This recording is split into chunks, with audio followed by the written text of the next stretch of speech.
Happy Liberation Day. My fellow Americans, this is Liberation Day. Waiting for a long time. April 2nd, 2025 will forever be remembered as the day American industry was reborn, the day America's destiny was reclaimed, and the day that we began to make America wealthy again. Today, Donald Trump fundamentally changed the country as we know it. This is the biggest shift in economic policy since World War II, when we liberated Europe and Asia. 47 says we're now liberating ourselves from globalization. Our country has been looted, pillaged, raped, and plundered by nations near and far, both friend and foe alike. American steelworkers, auto workers, farmers, and skilled craftsmen. We have a lot of them here with us today.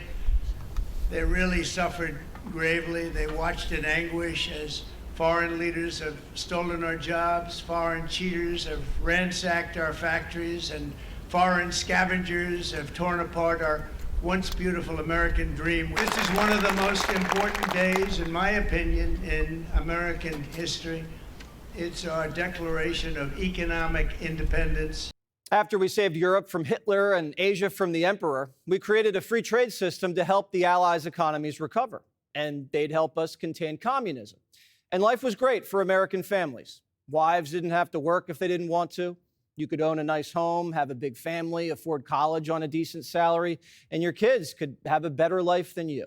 The United States finally won the Cold War, gave birth to globalization, and then other countries, even our allies, took advantage of us, took advantage of a system we designed to save and protect them. China, a country we basically created, became an absolute menace, and American multinationals conspired to ship jobs and factories overseas and decimated the middle class. If you're one of those workers of the last 40 years, free trade basically destroyed your life.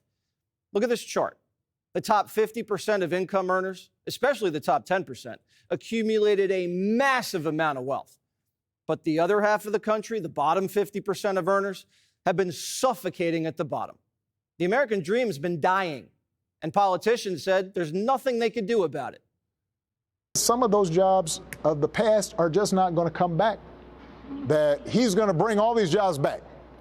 Well, how exactly are you going to do that? What are you going to do? There's no answer to it. He just says, well, I'm going to negotiate a better deal. Well, how exactly are you going to negotiate that? What magic wand do you have? And usually the answer is he doesn't have an answer. But they're going to have to retrain for the jobs of the future, not the jobs of the past. Mr. Hope and Change is like, sorry, I'm the most powerful man in the world, but there's nothing I can do. Washington's done nothing for 40 years, except open the borders, let industry leave, and spend, spend, spend. Could it be that there was a magic wand this whole time, and Barack just didn't know how to use it? Somebody said, well, what would you do? What can you do? So easy. I drop a 25% tax on China.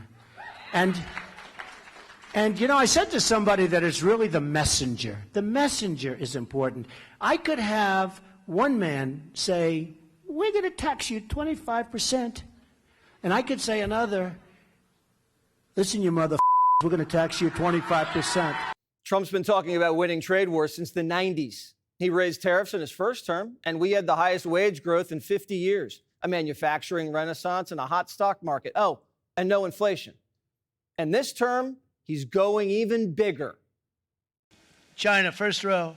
China, 67%. That's tariffs charged to the USA, including currency manipulation and trade barriers. We're going to be charging a discounted reciprocal tariff of 34%. I think, in other words, they charge us, we charge them less. So how can anybody be upset?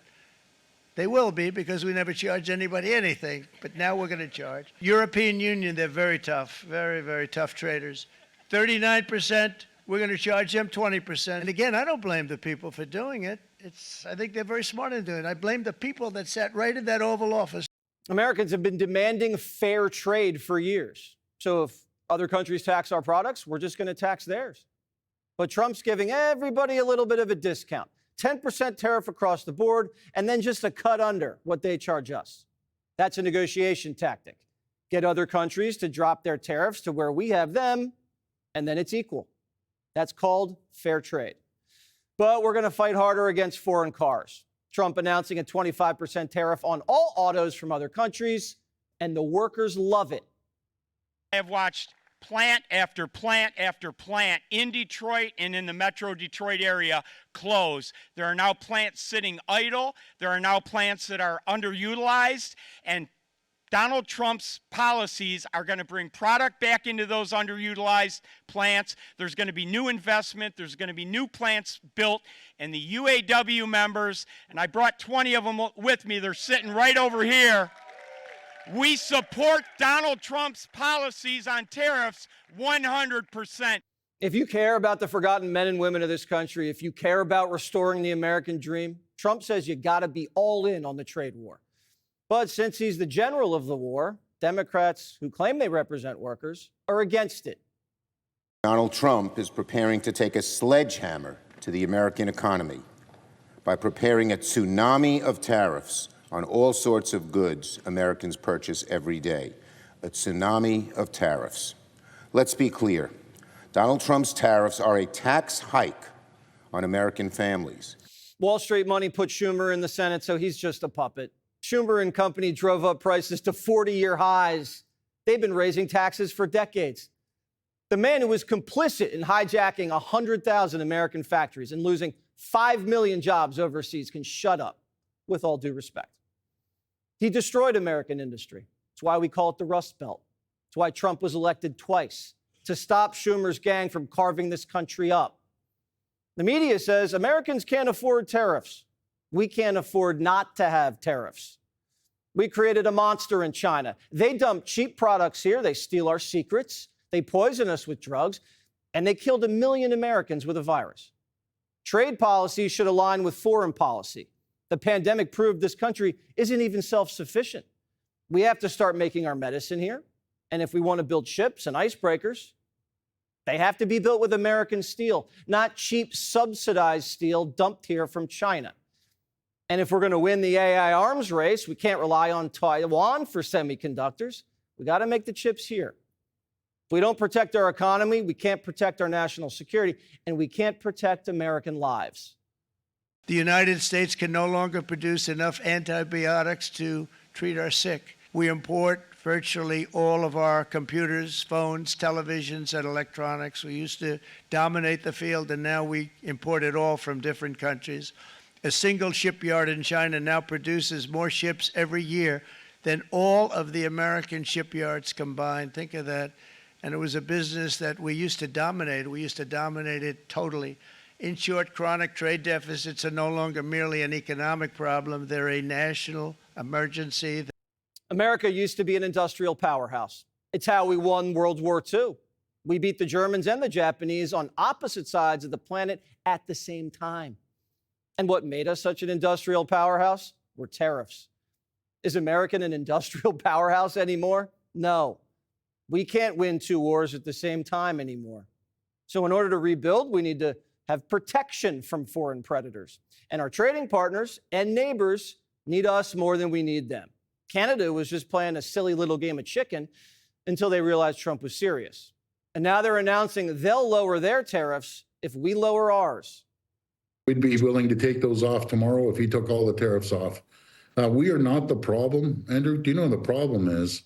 China's the problem. We have all the critical minerals that our great neighbors need. We have the energy that our great neighbors need. We don't want tariffs. He knows, and Secretary Lutnick knows that we're willing to take these tariffs off like in the next minute if he said he's taking their tariffs off.